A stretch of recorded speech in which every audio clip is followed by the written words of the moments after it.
How to unfollow someone on Instagram. Hey everyone, welcome back to the channel.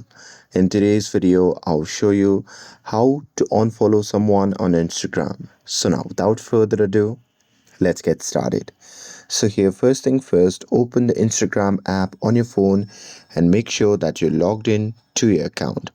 And now here, once you're inside the app, what you can do is use the search bar, or here you can even go to your profile and there you can just tap on following to find the profile that you want to unfollow.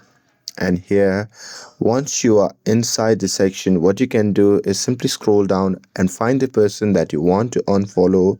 And once you've found them, what you can do is just tap on their name.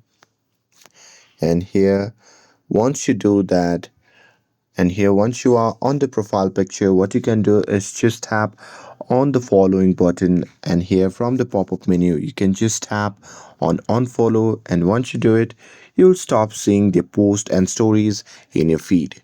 And that's it. With this, if you found this video helpful, then don't forget to like, share, and subscribe to get updated for more videos. Thanks for watching, and I'll see you in the next video.